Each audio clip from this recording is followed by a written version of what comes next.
because we had originally planned the trip before we even met the participants. So I think we were able to give ownership to the participants after that, because once we left our track, it was a bit out of our hands. Like, we didn't plan this. We'll do the work to book accommodations, make it flow, do everything we can.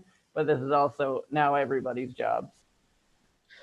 Yeah, that's awesome. And I think it's different, right? Because like in a corporate setting, you almost have people know that at the end of the day, at the end of the meeting, at the end of the project, they'll go home and they almost have a separate life that's protected in some ways, and like separate. Whereas like when you're on a trip together, it's like one decision affects everyone, and it doesn't just affect everyone at work. It just like it affects the whole trip and the whole experience.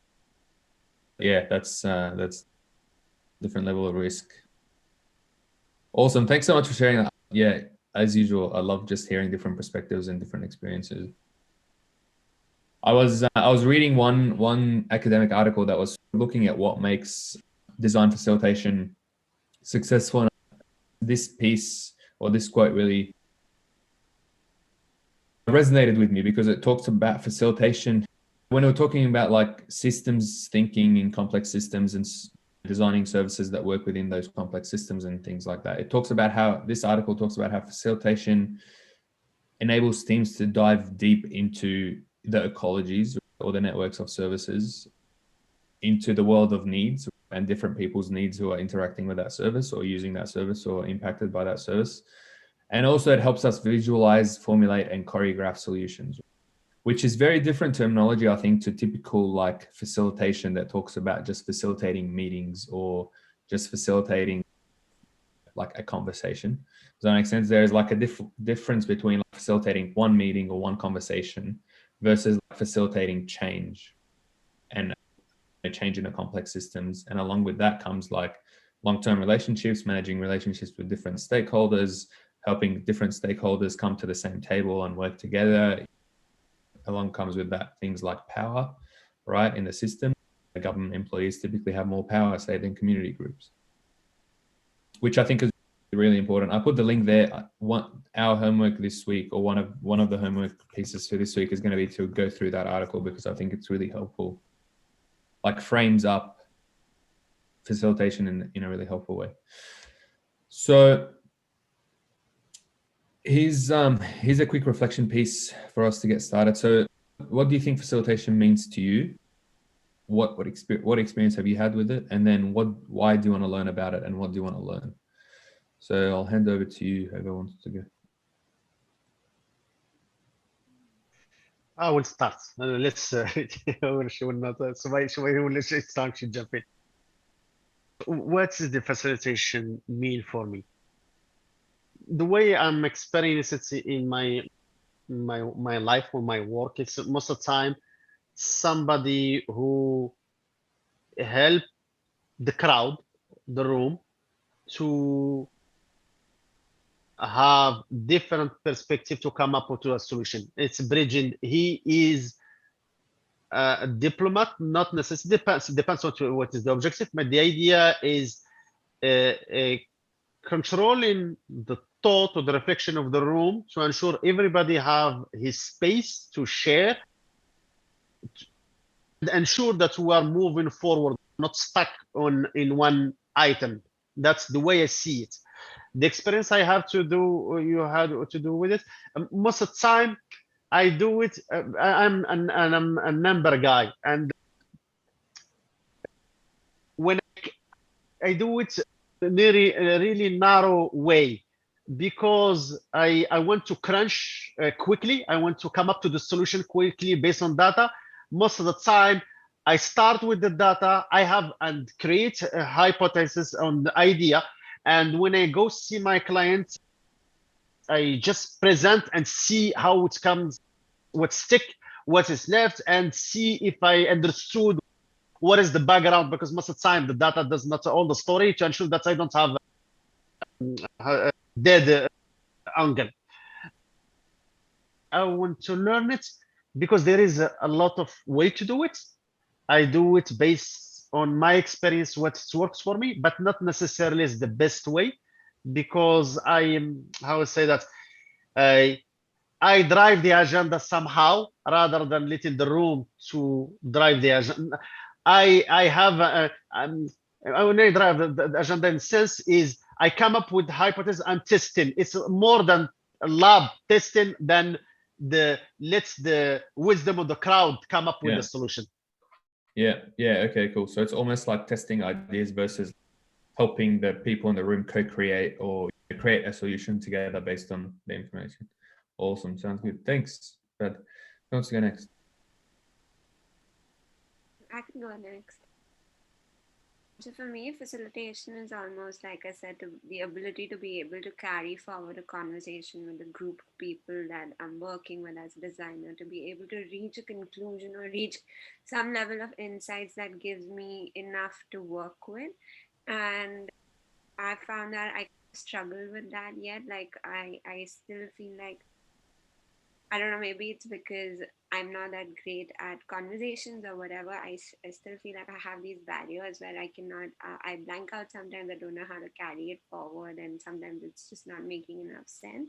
So I just want to learn about different techniques, to how in different, more about like just simple tricks or hacks that can help me keep these conversations flowing to reach a certain agenda or to just derive some valuable information. Awesome. Sounds good. We'll definitely try to do some practice as well in the sessions, which I think will be helpful for safe space for people. Awesome.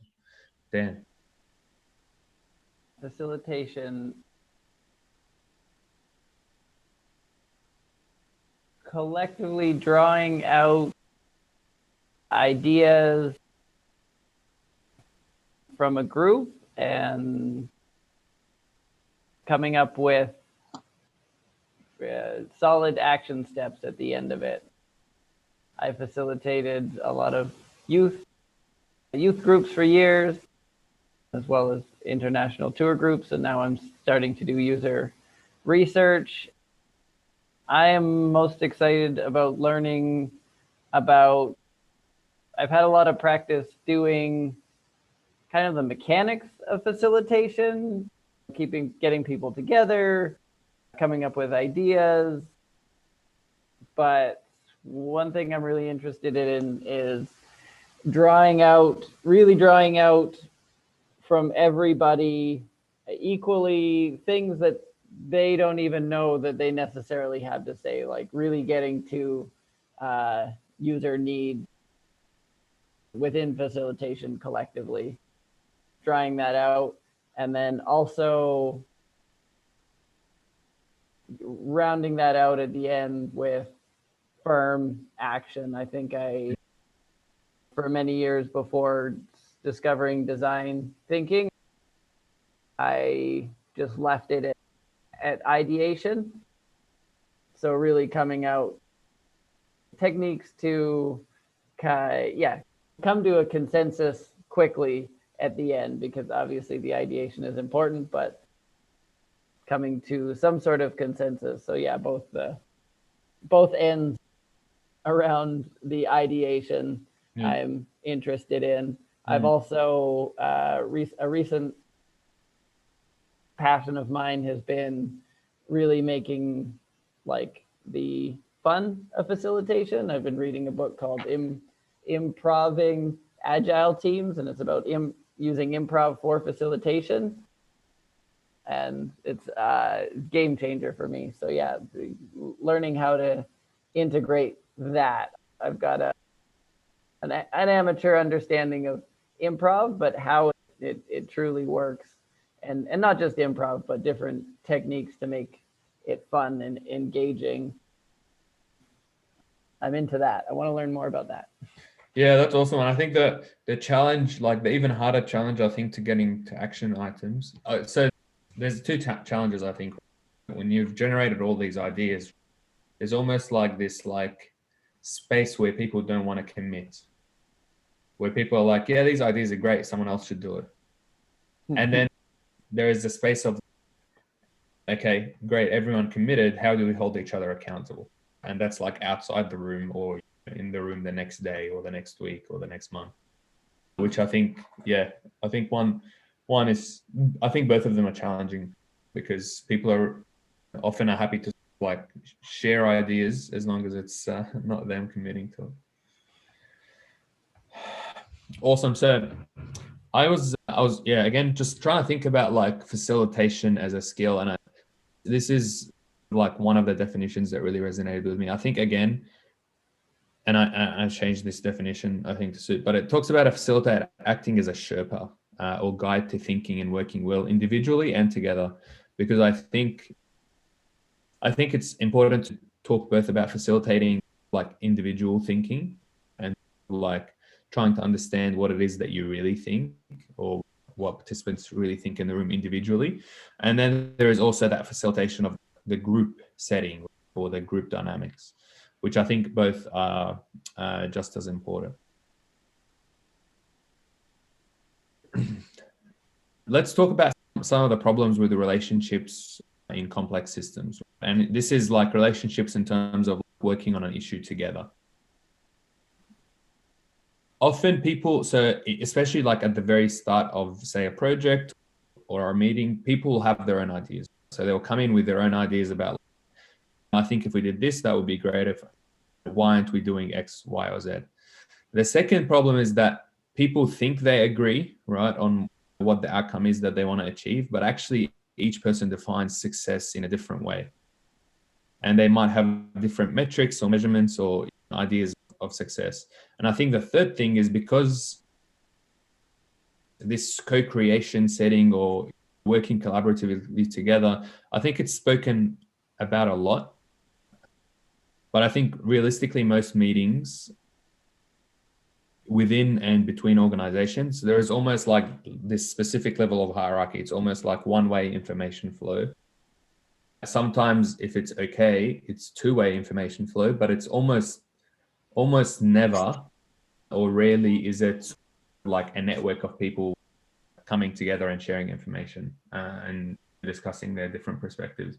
And I think because of that, most people are nervous about what to expect. We often talk about like co-design or co-creation or design session or whatever we want to call it. But I think like people come in and they're nervous already, right? Like they're nervous before you have even started the meeting or the conversation or the session. And I think that's really important to recognize equally those three issues, because if we don't know about them, then we can't really tackle them head on with our facilitation. Does that make sense? Any reflections?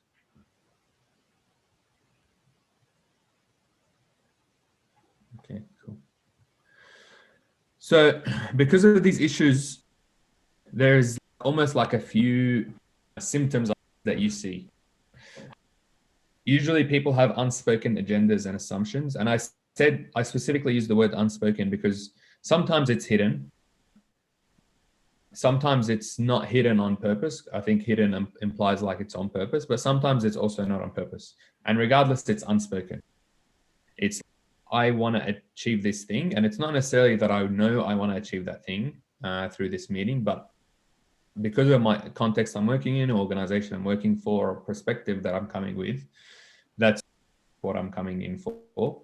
The second thing is that, like you said, Dan, conversations can go around in circles, which just like conversation keeps going. And sometimes as a facilitator, you will hear this. You'll be standing next to a table or a group of people discussing an issue, and it's just going around in circles. You're not. So, Soumya, you said moving across, like progressing the conversation. And then I think the third thing, which I spoke about earlier, is people can't hold each other accountable. There's like uncomfortability about, I guess personally, I find it really easy to hold people accountable that are within my family, but it's a bit difficult to do that with like people who are in my team. And it's even more difficult to do that with people that I don't even know. Hey, Sachin. Thanks for joining. Hey, Sachin. Hey, Dan. Back from the wilderness. Yeah. So that says it's not that they can't, but they're super uncomfortable holding someone else accountable. And as a facilitator, you almost have to do that one-to-one work to get the person to, or not get the person, but encourage the person to contribute in a healthy way. And contributions a lot of times means doing your own bit, but also holding other people accountable. Yeah. Thoughts and reflections on this so far?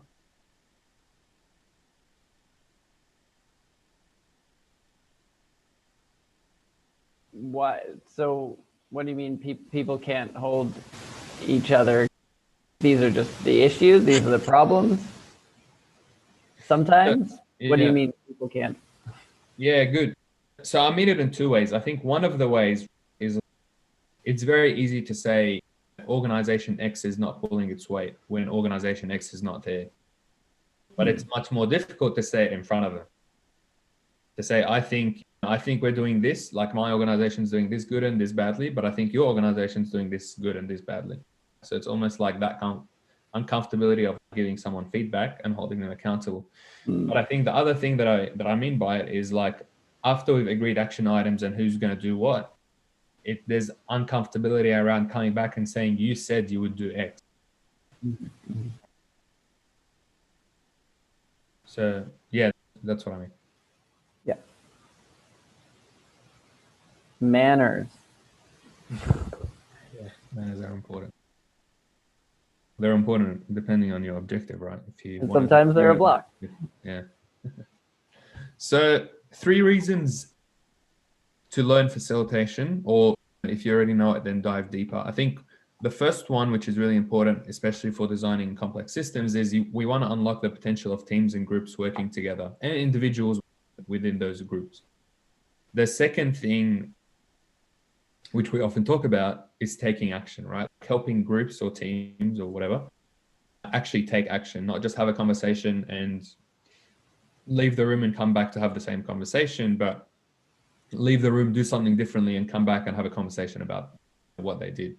And then I think the third thing that I often think about as a facilitator is you want to be the gentle hand, right? You want to take people through the process of design and change making. And that, I know I put a photo of clearly it's like older person or taller kid with this younger kid. But as a facilitator, sometimes you're sort of like the person on the left, the kid on the left. You're not always, obviously you have inherent power because the room is looking to you as a facilitator. But I think it's about like actually using that power in an effective way and giving that power back to the room. So here's another reflection piece. What things do you think are facilitatable, right? Or what things should be facilitated versus things that shouldn't be facilitated?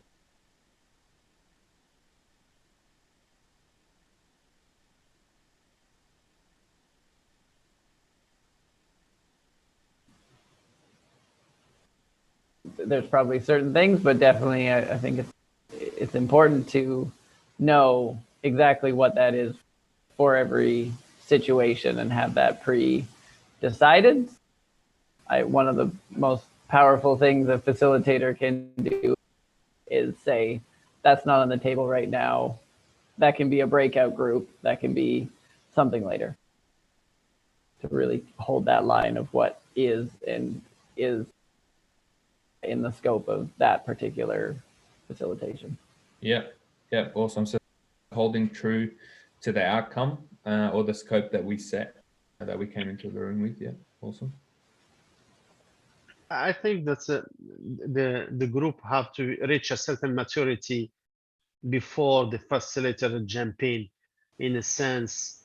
There is, yes, maybe we have a hidden agenda, we have difficulty, but the need to action is there. Otherwise, it will be hard first to have explain your role to, or it will be difficult. It will be difficult. There is, you can bring the horse. I don't know how it says in English. You can bring the horse to the water, but you cannot push the horse to drink. There is this image that I see. Otherwise, if you're in the room, First, you don't have credibility because why we are here? We don't need to be here. If we don't need to be here, you're already dead before you start the discussion. Yeah, so you almost need to have that permission from the room to be the facilitator. Absolutely. I really like, again, I love your visual language, Badr, in terms of like the movie and the picture in the movie, and then now the horse and not making it drink. Sachin, good to see you underwater. Hey, I was thinking what things are facilitated, it'd be the content is, but the mood is probably not facilitatable. You can facilitate the mood, but you can facilitate the content. You can curate the content and the tangents that they're going in, but you can't really facilitate the mood and the emotion. That is tough. I'm sure Yeah. it can be, but it's tough. Yeah, absolutely. I agree with you. It can be, and it's tough. I think you're right. It's almost like you can't, like similar to what Badr was saying, is you can facilitate the content and the conversations and things like that, but you can't force people to make a specific decision. You can push them to make a decision. To be honest, you can push them to make a specific decision, but the likelihood of them actually taking action upon that decision, if they've been forced, is tiny. So you can't really get them to take action based on a decision that's been forced upon them, type thing. Awesome. So here's another reflection piece that I want to think through together is we want to think about a conversation that you helped facilitate.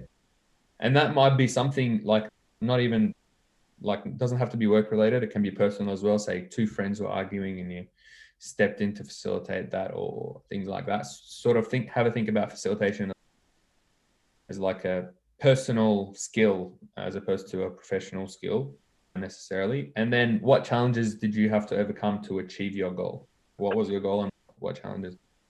And maybe we'll split into pairs. How does that sound? We'll do it for 5 minutes.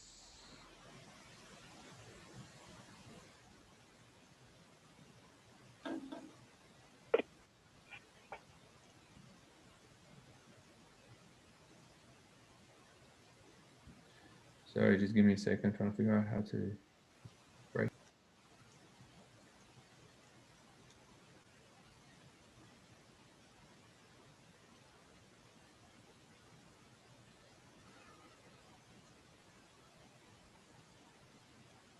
Okay, cool. So the rooms are open.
Hello, hello. I see some smiles, which is always nice.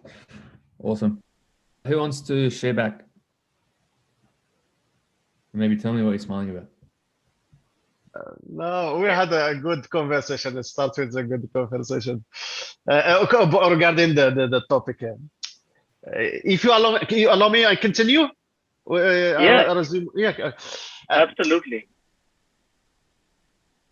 I don't have any issue facilitating something personal. I don't have at all. Why? Because, as I mentioned, most of the time you know the background, you know how to talk to people. You are a known background. People knows you how you are, and it's easy for me to put myself in their shoes and see a background and try to close the gap. But when you are in a corporate, you don't know the agenda, you don't know where people comes in, and it's not it's difficult. And what was laughing about is we are talking about with corporate sometimes back to the labor negotiation, the facilitator or the arbiter is not necessarily somebody who's coming from the background or laws and judge. Sometimes it's just somebody who's trusted and both parties they choose to be facilitated and start the discussion. It starts always emotional and it starts to go to the solution when they put it tangible. They okay, let's stop emotional, but it's easy. But when you are a new project, always somebody want the project, somebody doesn't want to. It's very difficult. It's for me this add on that the cultural aspect of how to read the clues, how to adapt to the room. I find it's hard. I find it very hard. Awesome. That's perfect. That's perfect. Thanks, Bed. Anyone else wants to share? Samia or Dan? You're on mute. Oh, Samia, sorry, you're on mute. Oh, sorry. Yeah, we were just talking about a similar conversation that do you feel more comfortable facilitating a workshop or something with people you've been used to working with or with a new group of people? Because I was just sharing my experience that I already, like, because I've been working so closely with the team, I sort of already know what they're expecting, and that tends to tends to like take over the agenda of the workshop or influence the strategy in a lot of ways. So we were just having this conversation about, yeah, in what sort of environment do we feel more comfortable? And like, And what did you find? What did you conclude? I think because I've been working very closely with my team, I can already feel like it influences the design outcomes quite a bit. So it might not be as, in some cases, not as, it's not coming out to be as well as it needs to be for the end customer, but sort of more like sometimes more about the team that's a part of it. So yeah, I'm not sure if that's the best way to go about it. Yeah, cool. Yeah. And it's not that you always need an independent facilitator, but sometimes it's helpful. Awesome. All right. So I was thinking about what makes facilitation challenging, and I thought of three I think things. Initially I was thinking of two, but then I realized there's more to it, and you can probably think of even more. I was thinking people's backgrounds, right? If people are coming from completely different backgrounds, that obviously makes it difficult. If they're coming from similar backgrounds, that makes it easier in some ways, but difficult in some ways to help them think in a different way. The second thing I was thinking about is people's definitions of success, right? Because if we're coming from different sort of perspectives, especially if you're working like across different organizations versus people from the same team, they'll often have like very different definitions of success. Whereas if you're working with a team, often the team will have similar views on success. They might talk about it differently, but because they've been working on it as a team for a long time, they're like molded together. And then I think the third thing, which is super challenging, especially as a facilitator, is people's levels of power, right? Because sometimes as a facilitator, you will have quite a bit of power, but say not as much as the CEO, right? The CEO is still the CEO. So how do you bring people to almost like the human level, and regardless of title, regardless of things like that, how do you get people to work together and not see themselves as higher or lower power, if that makes sense, and act in that way as well? Because I think that's like super difficult. Like it's super difficult, say, for an entry-level person to communicate with the CEO as if it's just a friend or someone at the same level. And equally, I think the CEO, he or she, have some expectations around how seriously their opinions should be taken, or how much of a say they get in terms of the outcomes of the engagement or the discussion or things like that. What else do you think affect or makes facilitation challenging? The personality of the facilitator, the person who facilitates himself. Sorry, go ahead, sorry. No, I agree. I was just nodding. That is so true. Their personality, and they're familiar or connected to the discussion, or are they completely apart and disconnected? It's not about just their own interaction that they bring in if they're connected to the topic. It's also the perception that all the participants have of them if they're connected to the topic. Then they see them in the light of Joe, the engineer, or Mac, the mock, so on and so forth. In spite of them being in the facilitation role, if they're connected in any way to the discussion, it just muddles everyone's views so slightly, versus an independent personality that would be considered neutral and everyone is all ears, and almost like people are playing the game Simon Says versus get the heck out of here, you Joe. Yeah, that's so true. And that reminds me of even people's perspectives of other groups, like one group's perspective on another group. So for example, like sometimes we'll have a project where you're bringing like people experiencing unemployment with, say, government officials. And for the government, some government officials, not everyone, there's a few that sort of think of people who are unemployed as like not, trying hard enough. And then some unemployed people might have the perspective of government that the government doesn't want to help. They're just in it to save their backside. So it's almost like that, sort of reflecting on what you're saying, Sachin. It's like that perspective of other groups and what they want out of it, not just what they actually want out of it. Does that make sense? Yeah. Number 2 seems like a huge one, which everyone assumes, but sometimes the view of number 2 is very different across the board, even though it might seem very evident in the invite or the agenda. And leading it with a story might be a good thing at the beginning of giving kind of examples of what success looks like from the perspective. This is just me thinking aloud. What I would do is spell out success, what it means to people from those various backgrounds, so that they feel a level of comfort when providing their own input. I will jump on what you said.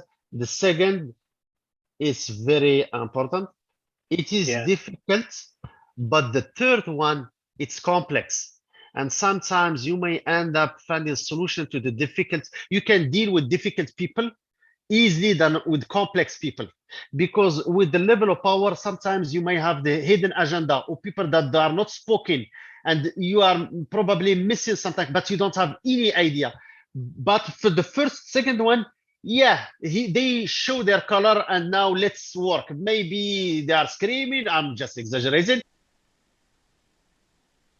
What's in front of you? The third one may be sneaky. If the power of lever and people are hiding and whatever, you may not have the full picture in the room because the hierarchical aspects of people. Yeah, that's interesting. That reminds me of known unknowns versus unknown unknowns, right? Like some things you don't know and some things you don't know. I have the example is Cuba, the war of Cuba with Kennedy. Kennedy the fiasco of Cuba is just because when he was preparing the Kennedy was preparing the war, invite them to White House and with the general with their grads and whatever, and the analysts in the room, they know that the situation changes, but didn't was afraid to talk, and the information that the US went with was obsolete because it changed, but the analysts didn't speak out. The second with the missile war with Russia and Cuba, the second the Italy when the missile crisis. This time Kennedy didn't ask the room to be the meeting to be done in the White House. They sent them to Agriculture Ministry without all their badges and whatever, just to ensure that the power level is a way for him to ensure that everybody can speak fairly.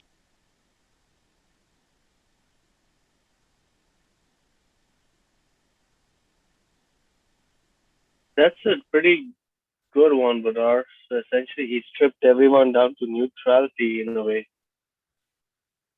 Oh. I learned it because the facilitator is part of the decision making. If you miss this part, your process of decision making is broken.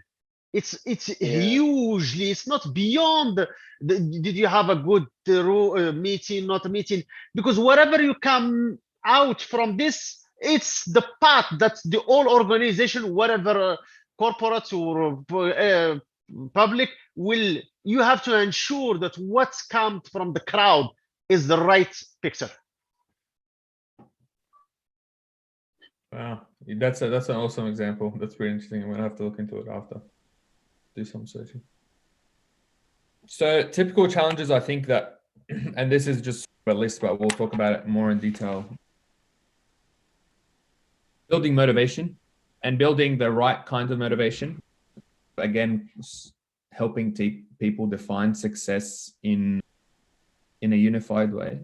Managing difficult participants, which is sometimes actually it almost like it's a thing that takes most out of you as a facilitator.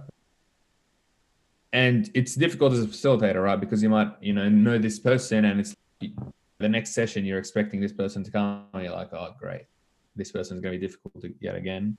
Comprehending complex topics, I think that's difficult, but not as difficult, especially when you have a good group of participants who are really keen and passionate about the topic. And again, like Badr was saying, things like structuring decision making, and I think a couple of you as well mentioned time constraints and fostering creativity and giving people that space to think in a creative way, not just talk. So this week's no, not yet. So what makes for a successful facilitator? I think the biggest thing is practicing, right? It's you can study it. You can only study facilitation so much, right? It's almost like cooking, right? Just because you read a cookbook doesn't make you a good cook. You really need to practice facilitation, and you can find different ways of doing that. You can facilitate like things in your personal life. You can facilitate small things in your professional life, but then you can facilitate big things in your professional life as well. I would say lots of tools applied in a contextual way, right? Because it's like carpentry, right? Like a carpenter doesn't use every single tool in their toolbox every single time. They have to pick and choose which ones will work for the problem or the context that they're working in. And then I would say that the third thing is actually demonstrating that you can practice facilitation in different contexts across different problems, working with different people. Because a carpenter who can fix a kitchen is great, but like, how does that carpenter act or behave in the bedroom, right? How do they act or behave in a bathroom? Does that make sense? So you have to expose yourself to different contexts to test your facilitation skills and improve them. Finally, so this week's challenge, we want to find a conversation that's unproductive, right? And we want you to reflect on what can make it better. And that might be like, how would you facilitate that conversation to make it productive or helpful? Or it could be like, what ingredients are missing from that conversation, right? Or what's happening within this conversation? Is it say, different levels of power? Is it people are defining success differently? Is it people have unspoken needs or priorities or assumptions? Have a think about and you can just in a meeting, say at work, take a step back, watch how the conversation's evolving, see how the power is playing in the conversation, and reflect on that. And then this week's reading, which I'll post on Slack as well. I'll create a Slack channel that's for us. This article, which talks about, it's the one I got the quote from earlier in the meeting, but it talks about like the logistics part of design facilitation, right? Making sure the right people are in the room, or making sure people come on time, and making sure you've got an agenda and all that stuff, versus the creative designerly facilitation skill of helping people empathize, getting their thoughts out, exploring different perspectives and things like that. So I would definitely, it's not a long read, it's maybe like a 10-15 minute read, but I'd definitely recommend that. You can even listen to it, I think. Yeah, so that's this week's challenge. Any reflections on this session? Any thoughts?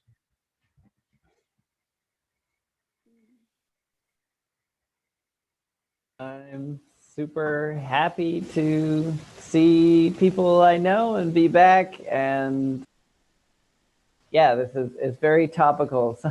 Something out with the grassroots organizing and the blockade.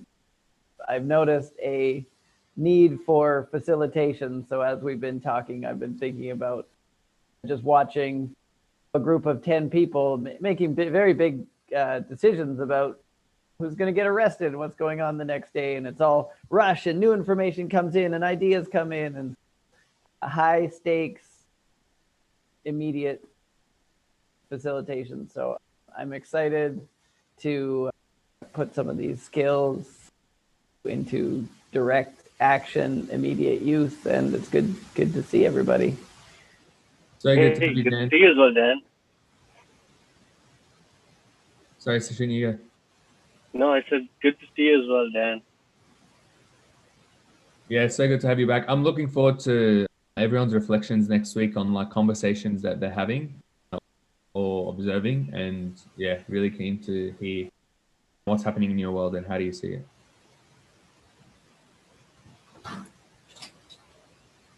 Awesome. All right. I'll post the challenge and the reading in Slack, so you've got access to it. Everyone's on Slack here, right? Yeah. Okay, cool. Awesome. Sounds good. All right. Perfect. Thanks so much for making the time. It was so good to see everyone again today.